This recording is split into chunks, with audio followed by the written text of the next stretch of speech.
I'm Andy Malone. I'm a Microsoft MVP and a Microsoft Certified Trainer. In this week's All You Need to Know, we're going to take a second look at Endpoint Manager. But this time, it's not about deploying and managing apps. It's deploying and managing security. So how does it work? And more importantly, what can it do for you? Let's take a look. So for our journey into Endpoint Manager and security, I'm going to come down here and I'm going to come into the 365 Admin Center and I'm going to come into Endpoint Manager, and here's one I've got open already. So in the first of my videos, which you can watch here on YouTube, I talked about deploying apps and devices in Microsoft 365. But what I want to do today is I want to talk about the security aspect of this tool. This is a really excellent tool for not just managing your devices and applications, but also enforcing corporate security policies onto these devices to make sure that your users are safe. So I'm going into Endpoint Security here, and this is really everything that you're going to need to be able to manage your various devices in terms of security. So you can see that we have an overview of our devices here. Now in my example here, I don't actually have any devices installed. This is just a kind of a dummy. But you can see any devices would be listed here, complete set of those devices. Also, we have things called security baselines. Now, baselines are exactly as they say. These are minimum requirements for security that you can set up. And we have some kind of default ones here. You can, of course, go into these and you can edit them if you want to. So this is basically made up of what we call profiles, and again I've got you can go out and you can create like a baseline profile for your users, and you can then enforce it and say this baseline is for this particular version of Windows and so on. So as I said, you can do that. What I'd like to do though is talk about managing the various aspects of security. So coming down to antivirus here, this shows me just a complete nice overview of all the policies. I can go ahead and I can create a new policy here, and it also shows me Windows 10 unhealthy endpoints. Just an endpoint in terms of security refers to a client device, a mobile device, a laptop, a PC or something. So maybe it's not been updated, or maybe the antivirus has picked up something. So this is kind of a nice one-stop place just to have a quick glance at and see if there are any issues. So going back into the summary tab, I'm going to go ahead and click on create a policy. And the nice thing here is you can create a policy not just for Windows 10 devices, but also you can create a policy for macOS. So if you're using Apple Mac devices, you can use that. So I'll go ahead and choose Windows 10. And again, you have a number of profiles here that you can choose. So you've got Windows Defender Antivirus, and there's also the new Windows Security Experience. I'll go ahead and choose Windows Defender, and I'm going to go ahead and create that. So the first thing I need to do is give the profile a name. So I'm just going to call it the PC scope. I'll call it the PC scope. You can put in a little description as well. So this is my PC scope profile. Okay, and you can see I've already selected that it's Windows 10. I could just click along to the next tabs, but I'm just going to click on next here, and it takes me to the configuration settings.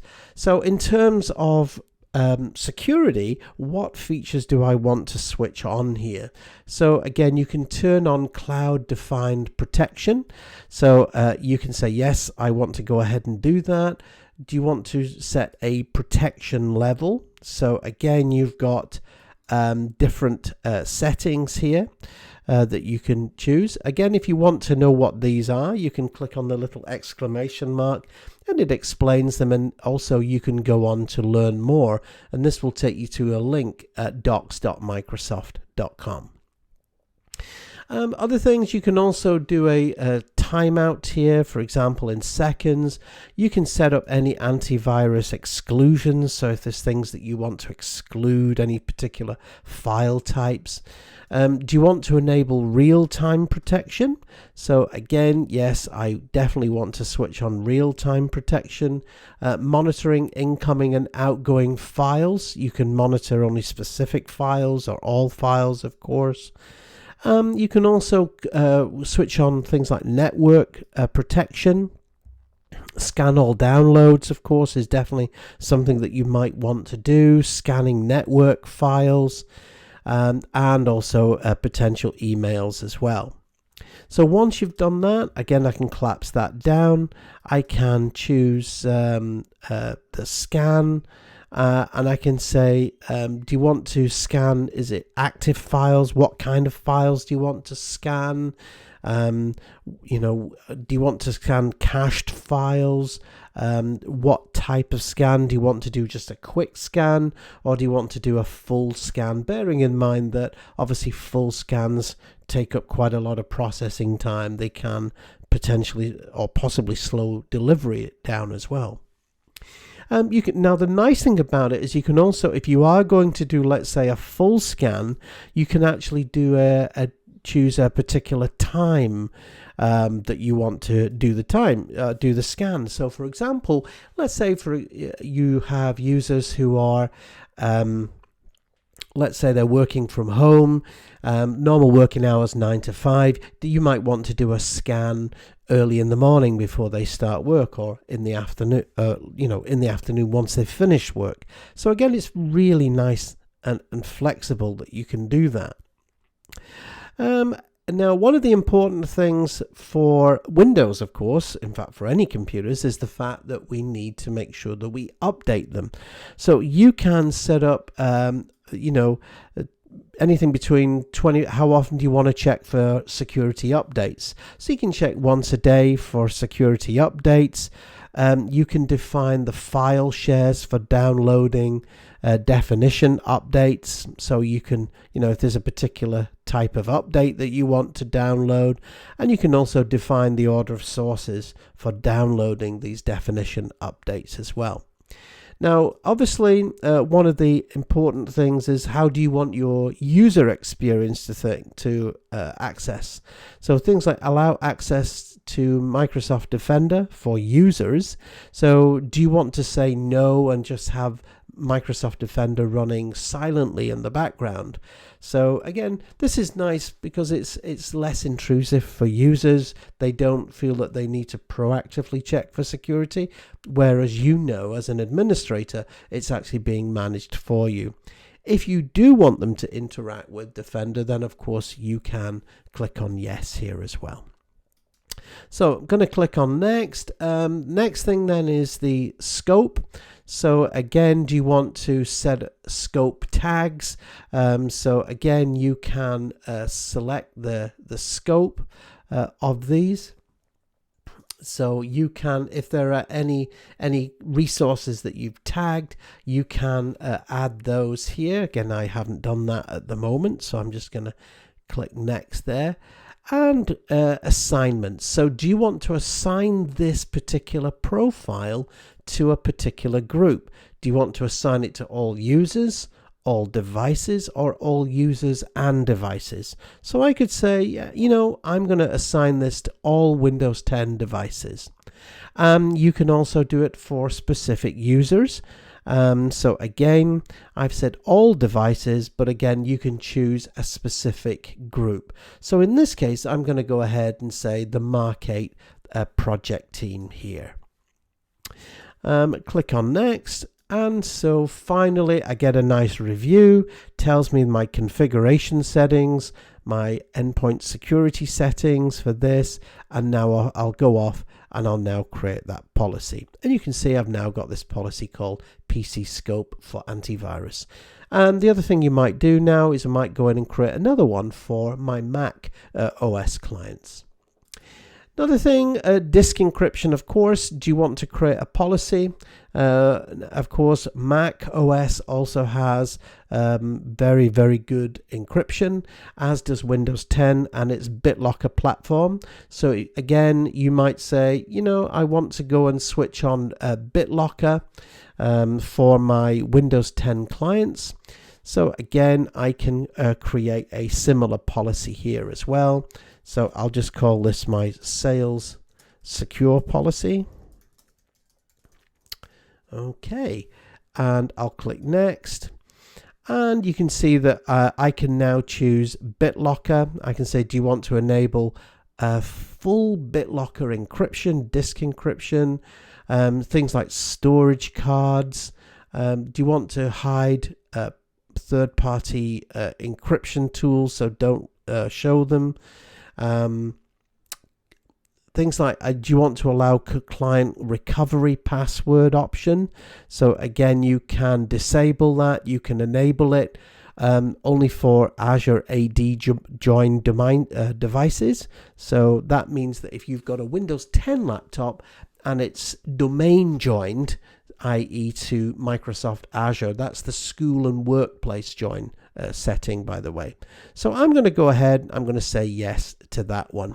The hybrid option, by the way, is if you've got a Windows Server domain environment and you're perhaps using Azure AD Connect to have a hybrid solution.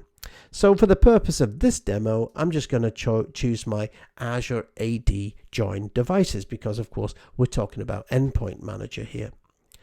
Then you have your, you've got different settings. So your basic settings, you've got your BitLocker drive settings. So things like hard drives. So I can configure this and I can say, okay, do you want to enable recovery?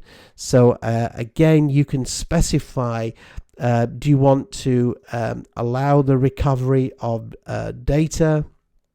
Do you want to block it, and so on. So again, it really depends on the type of environment that you're working with, the security, the sensitivity of that.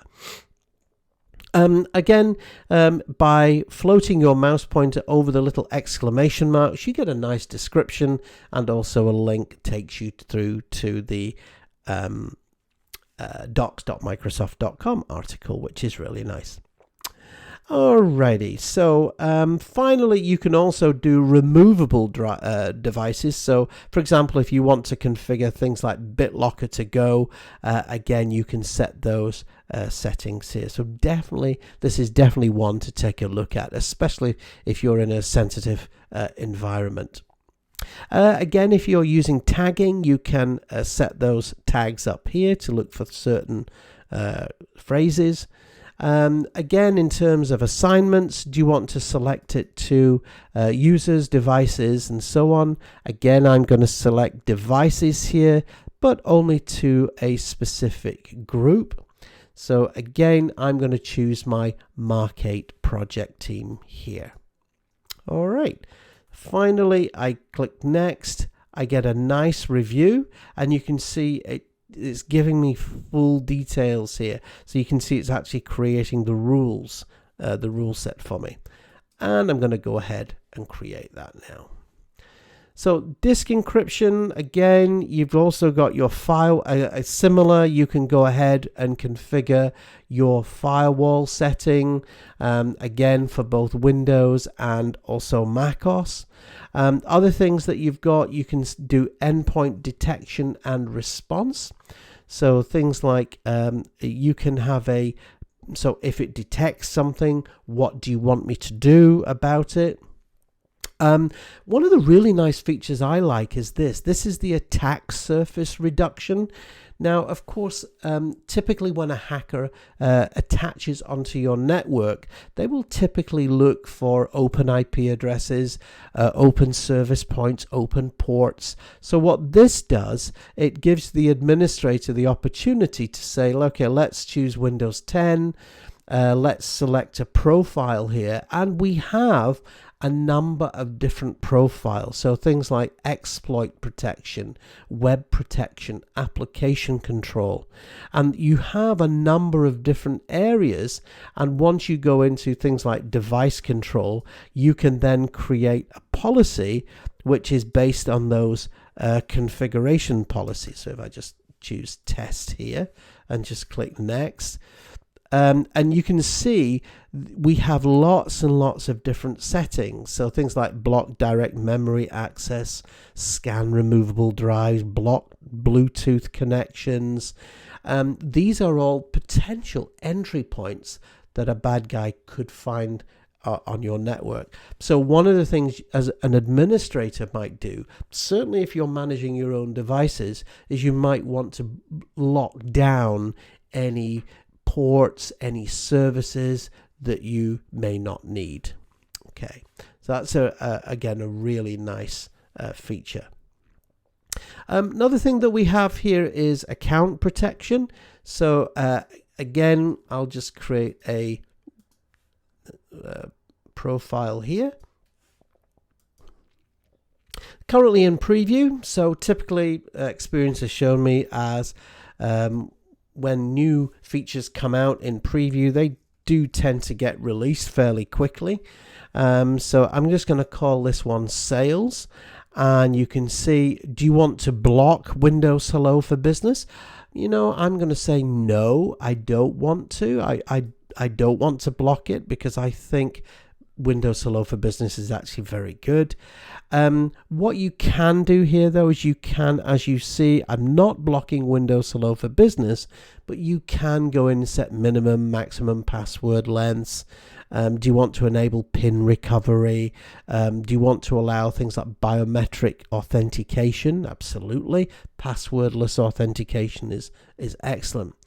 If you're using devices that have got a TPM installed, a Trusted Platform Module, that definitely means that passwords don't get stored in memory. They get stored on the actual chip on the machine, and it's cryptographically secured. So again, that's definitely something to look at. So you can set your minimum, maximum password lengths. You can switch on really nice Windows 10 features like a Credential Guard. That's a really nice security feature. So all of these, you see, are really designed to, again, select. I'm going to choose all devices. And again, I'm going to choose that same group again.